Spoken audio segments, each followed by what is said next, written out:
Okay, so we're gonna connect to INPA via a USB KV CAN cable,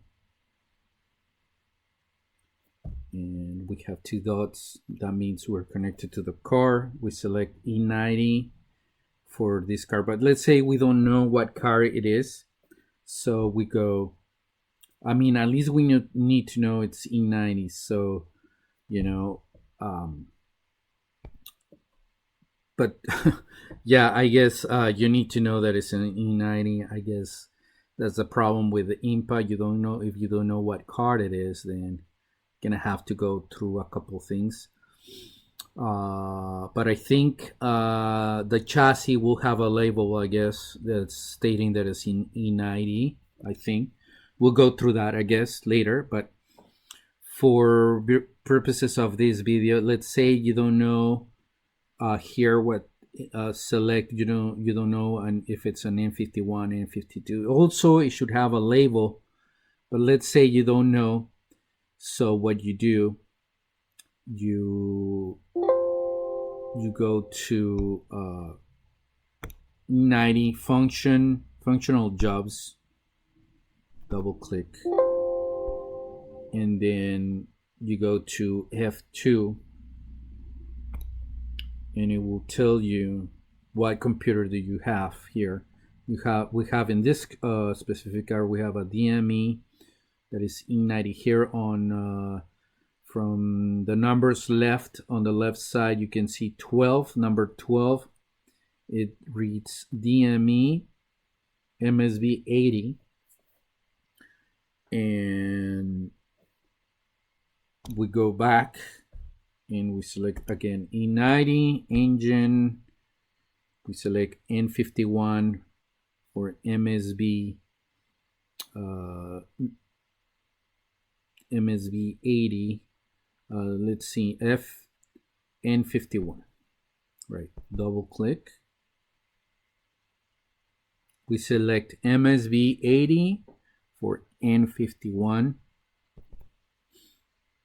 Then we initially want to start to scan the car. We go to F4 for error. Here we start with F1, and then we have read error memory, and we go to F1, and it gives you a detailed description of the error codes. If we go back, F1 again, and now instead of F1 we're gonna choose F2, and it gives you a little bit of more detail, but it's about the same. Other versions of INPA that I've seen in YouTube, they don't have this. I don't know why. Those people that are showing how to use INPA are telling you to go to Google and then look for the name of the problem. Not sure why those versions are like that. Anyway, here, if you wanna scroll down, then you use your keyboard and it will scroll down all the way to the bottom of the last code.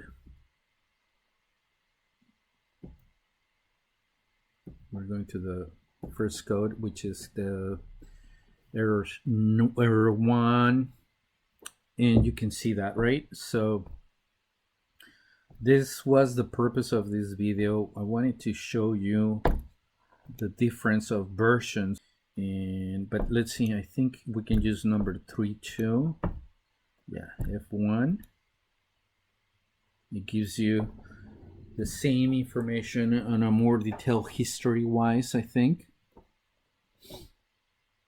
If history will tell you even the ones that you don't erased, even if you don't have them, you need to erase them here. Anyway, that's how scanning with INPA looks like. Okay, now another thing that you have here with INPA is for diagnosis. it's number F5 status. So we go to status and we select analog measurements. Okay, F2. And from here we have F1, F2, F3, and so on. And they just have titles, but if you press F1 and then F2 is the same as if we go to F2 here. F2 is the same.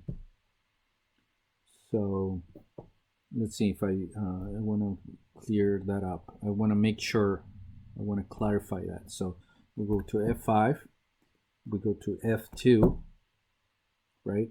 From F2 we have another menu, F1, F2. So F1, if I go to F1, from F1 on the bottom I'm gonna be I'm going to have the same blocks, the same access to F2 here on this menu. So for example, I'll go to F1 and then I can see on the bottom F2. So if I go to F2, we start with calculated load value, lambda integrated group 1, and etc. Okay, so if I go to the previous menu, okay, let me show you to the previous menu. We select from here F2 and then F2. I have the same options here on the bottom than on the previous menus. What I wanted to tell you is the same. And here we can see the lambda numbers. That means the oxygen sensors, percentages of trim.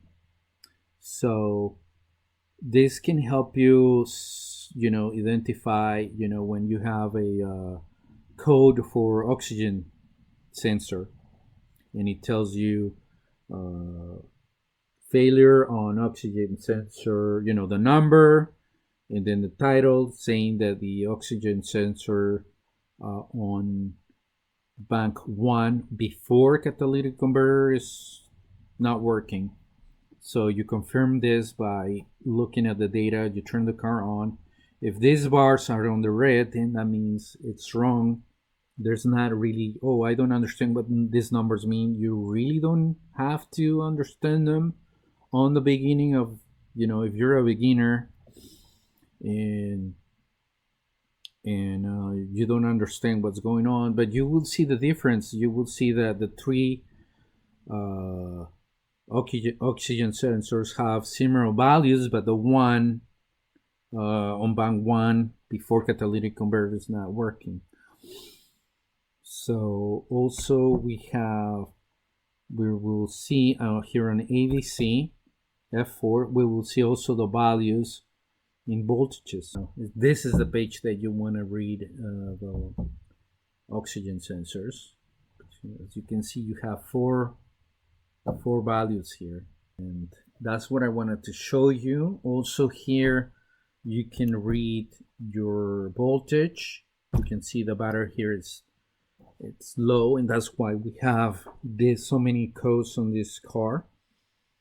And this is the main two pages for diagnosis. And maybe number 6, let's see, number 6 on the first menu here, the preliminary menu, and I'm gonna start from the beginning to clarify.